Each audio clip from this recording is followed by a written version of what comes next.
अब हम चलते हैं गे-लुसाक लॉ की तरफ। अगला लॉ है हमारा Gay Lussac law. Are you guys ready for the Gay Lussac law? कौन कौन तैयार है एकदम गे-लुसाक लॉ के लिए?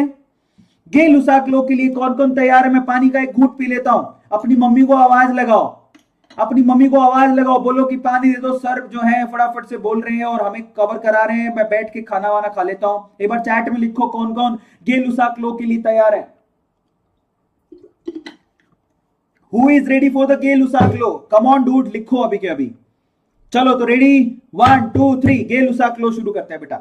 अब देखो गे-लुसाक लॉ किससे शुरू होता है? होते कहते हैं for a given mass of gas. Gay Lussac भी गिवन मास ऑफ गैस का मतलब हो गया नंबर ऑफ मोल्स कांस्टेंट। फिर वो कहता है गे-लुसाक में वॉल्यूम कांस्टेंट रहता है। यहां पर वॉल्यूम को आप कांस्टेंट रखते हो, तो यहां पर किस किस के बीच में रिलेशन निकाला जाता है? प्रेशर और टेम्परेचर के बीच में। चलो तो आइडियल गैस इक्वेशन क्या होती है? PV equals to NRT. अब आप यहां पर गे-लुसाक लॉ में किसको कांस्टेंट रख रहे हो? वॉल्यूम को और नंबर ऑफ मोल्स को।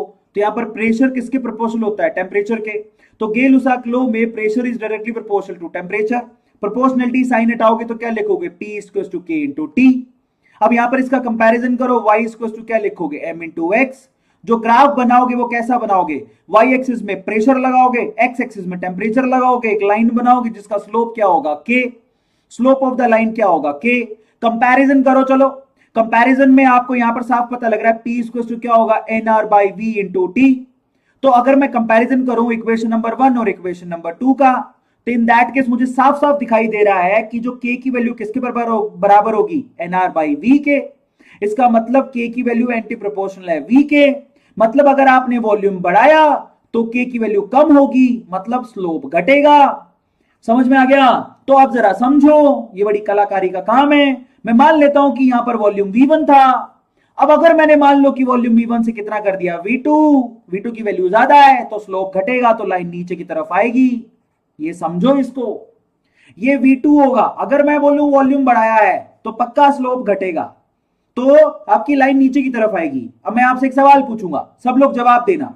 क्यों ऐसा हो रहा है? क्योंकि स्लोप जो है वॉल्यूम के एंटी प्रोपोर्शनल है। सबको समझ में आया? Slope is anti proportional to volume. तो अब मैं आप लोगों को थोड़ा सा एक सवाल पूछता हूं, मेरे सारे बच्चे जवाब देंगे। मान लो कि गे-लुसाक लॉ में आपके पास यहां पर मैंने लिख दिया प्रेशर, यहां पर लिख दिया मैंने टेम्परेचर। मैंने यहां पर गे-लुसाक लॉ में 3 ग्राफ बनाए, ये पहला, ये दूसरा, ये तीसरा। ये V1 वॉल्यूम पे, ये V2 वॉल्यूम पे, ये V3 वॉल्यूम पे। Now what is the relation between V3 V2 and V1? कौन बताएगा? What is the relation between V3 V2 and V1? बताइए जरा। जिसकी स्लोप कम वो वॉल्यूम होगा ज्यादा, क्योंकि गे-लुसाक में K is anti proportional to V। तो बेसिकली V3 की वैल्यू सबसे ज्यादा होगी, फिर V2 की होगी, फिर V1 की होगी। ये सवाल पूछा गया है। ये सवाल आपका नीट आपके मेडिकल एग्जाम 1998 में भी आया हुआ है। ये तो मुझे पता है, मैंने पेपर सोल्व किया है इसका। मेडिकल एग्जाम में पूछा गया सवाल है। नीट तो तब होता नहीं था, तो मेडिकल एग्जाम में पूछा गया सवाल है।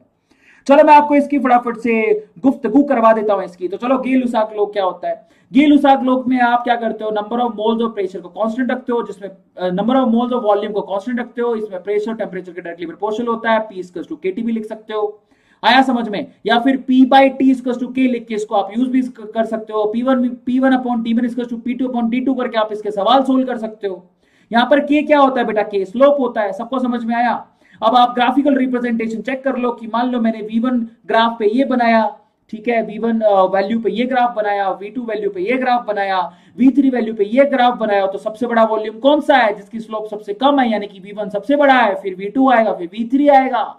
सबको समझ में आया? ये ग्राफिकल रिप्रेजेंटेशन बनता है, जो कि बहुत आसान है, क्योंकि यहां पर क्या होता है, अगर आपने वॉल्यूम को बढ़ाया तो K की वैल्यू घटेगी। ये मैंने आपको बता दिया पहले से ही। सबको समझ में आया? मेरे प्यारे बच्चों, तुम कमाल के हो जो तुम पहले से ही समझ चुके हो। अब